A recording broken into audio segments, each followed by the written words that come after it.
Hello.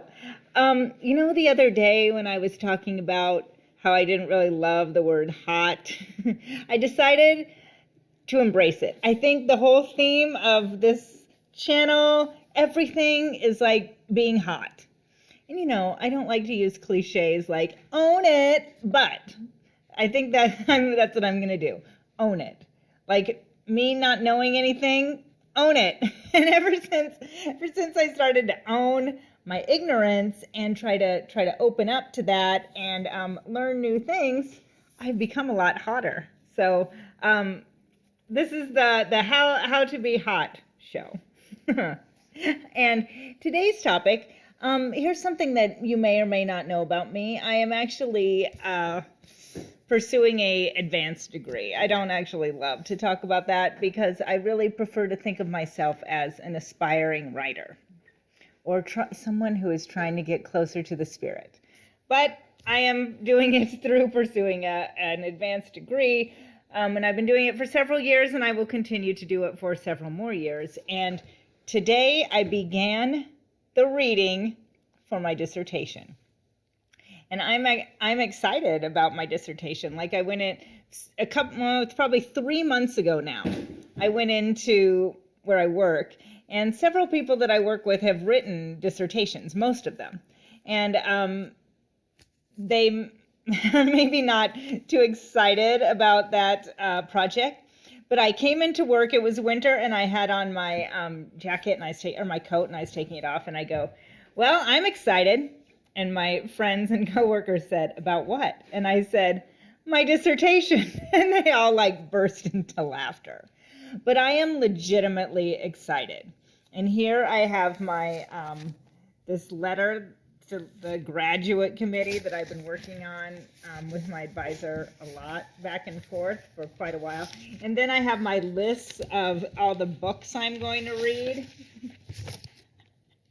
And this is all crumpled and worn because I've literally been carrying it around like a baby carries a blanket, like Linus and his blanket, or a toddler and a stuffed animal, or a baby and a bottle. I've been carrying it around for comfort and joy for weeks now because I love it.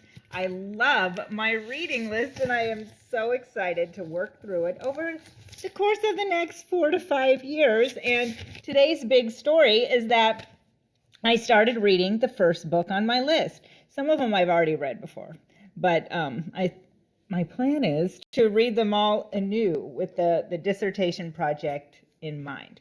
And in case anyone wants to know, I'm writing a memoir about my awakening in many ways. So there are a lot of memoirs on my list, some secondary sources about theology and stuff I'm interested in, and then lots of fiction because I love the way fiction makes me feel. So today I'm like, it's always such an agonizing choice. What am I going to read next? So I think, with some interruptions here and there, but I think I'm going to just go alphabetical order. Then I'm not going to have to think, what should I do?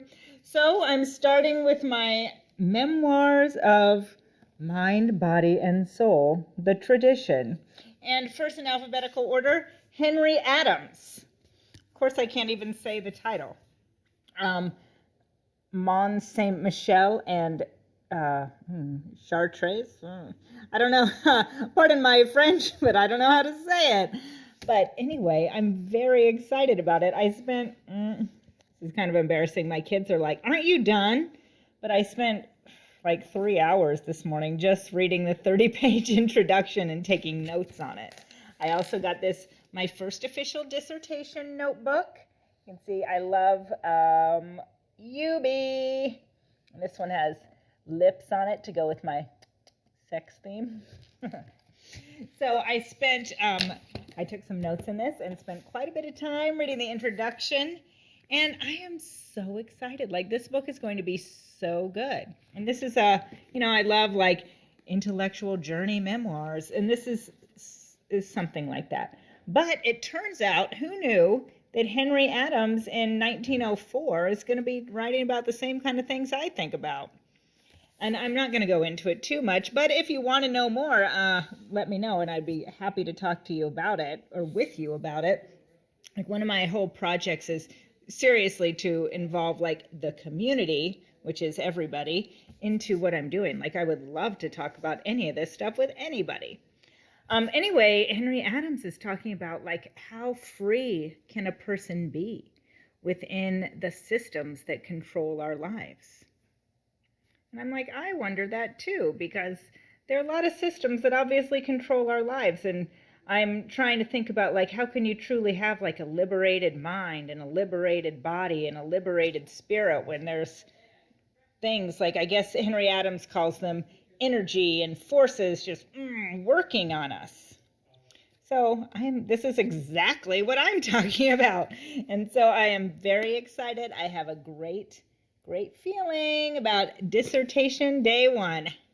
Anyway, I want this to be, like, I'm doing this dissertation at the same time I'm doing my YouTube channel. Like, I want it to be a process that runs in tandem.